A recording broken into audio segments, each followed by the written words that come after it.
waters for a bigger false flag. It could be, but let me get to this point. Obama's basically saying, if I do this, I'm going to lose my whole left wing. And in fact, there's going to be an emergency anti-war demonstration here in Washington on December 12th in Lafayette Park at the White House. So Obama's going to hear protests through his own windows, which has been a rare event up to now. The other thing is that you have the anti-Obama opposition growing.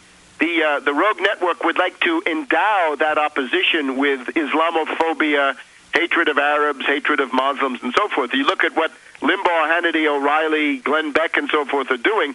This is now straight, delirium of hatred against Islam. Now, a third level, maybe the higher level, is that we also have this dollar crisis going on, and there may be a group in the ruling elite that can control this rogue network saying, look, we've got to do something to save the dollar. Forget geopolitics. Let's look at the dollar. Let's have a big shooting incident in the Persian Gulf. Let's have the Straits of Hormuz closed. Let's have a catastrophe in terms of world oil supplies. That's going to be bad for China. That's going to be bad for Japan. And you'll have the flight to safety, the flight of all the hot money in the world into the dollar, which is the likely result of a crisis of that magnitude still today, they think at least. And by the way, Reuters today, IMF head eyes global currency change, presses on yuan. The imperative of greater global currency stability means the world can no longer rely, as it's done since the end of the gold standard, on currency issued by a single country, the head of the IMF said on Tuesday. That's Dominique Strauss-Kahn, the Bilderberg Group member. And there's all this propaganda about how this has got to happen. Webster, this is too important. Let me have the guys talk to you off air for a part 2 on the dollar and your breakdown on the different options the controllers have and what cards you think they're going to play in the near future. But I really want to thank you for the amazing piece that you wrote and sent to us to post at Infowars.com. Major Hassan on Fort Hood, a patsy and a drill gone live. You've only seen the tip of the iceberg with Webster in the last 30 minutes here. Be sure and visit Infowars.com or WebsterTarpley.com or the other sites to read this for yourself. Webster, let me put you on hold, have the crew talk to you. If you can come back on for another 30 minutes later on the week, just on the dollar, a separate subject. Sure Thank thing. you so much for your penetrating analysis. All right. There goes Webster, Griffin, Tarpley.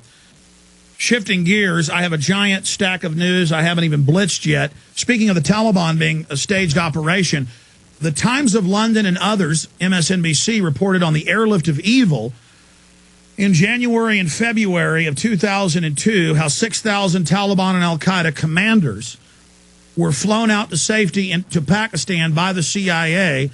Generals and people would capture them, would be ordered to release them, and how they would be paid in gold. Here it is again yesterday, Times of London. Army tells its soldiers to bribe the Taliban. Give me a close shot for PrisonPlanet.tv viewers. Army tells its soldiers to bribe the Taliban with gold. And it says, give them bags of gold like the U.S. does. Give them bags of gold. Again, ladies and gentlemen, I mean, it's totally staged. The higher levels are just globalist mercenaries, and they've got little Muslim extremists that work for them. This is the facts. This is the history. Shifting gears now, I want to play a few minutes from the movie The Watchmen. When it was in theaters a few months ago, a big smash hit, I knew that the writer of the original comic strip is an admitted illuminist and into high-level 33rd degree masonry. And so I went to see the film. And the only thing we've edited out of this is some of the cussing. And under fair use, I'm going to play this so we can break down a few minutes of the film and analyze what's going on. But I'm going to talk more about this later in the week because we're running out of time and there's so much evidence on this front. But what we're dealing with here is revelation of the method. The elite believes in their own writings that they must tell you what they're going to do to you beforehand, and that they must explain to you through fiction why they're doing what they're doing. It's just like in a sword fight with gentlemen when they say on guard or on guard. On guard, I'm about to attack you. On guard, I'm coming at you. On guard. Dean Haglund got a phone call. He was going to be in town, one of the stars of the X-Files, lone gunman, Fox TV. He calls me and he says, I want to come to town. The CIA came and gave us different plots for both of the TV shows. And the CIA basically told Chris Carter to produce a show where a hijacked jet is flown to the World Trade Center by a secret group inside the military-industrial complex, a rogue group, a mole group. They remote control the jet. They use drills of hijackings and a terror drill to make NORAD stand down, to fly the plane into the World Trade Center, to blame it on Islamicist terrorists so they can invade Afghanistan. Now, this aired 6 months before 9/11. We played it many times. Just Google Lone Gunman episode 9/11. It's all over YouTube. It's all over everywhere. Or you can go to Best Buy or wherever and buy the 1 year series of The Lone Gunman, the episode, 10 episodes, and you can watch it in high quality. We actually bought a copy of it. There's hundreds of these examples. Hundreds and hundreds and hundreds and hundreds and hundreds and hundreds. Where they tell you what they're going to do. They had Oil Storm, again, 6 months before Katrina. The mayor was even part of the production where it hits, it floods it, martial law happens. We know they have weather control systems. I've interviewed the creator of it, Ben Livingston, meteorologist. They're now admitting all this. Weather control is being admitted by the White House science czar, John P. Holdren. But look, it goes on and on.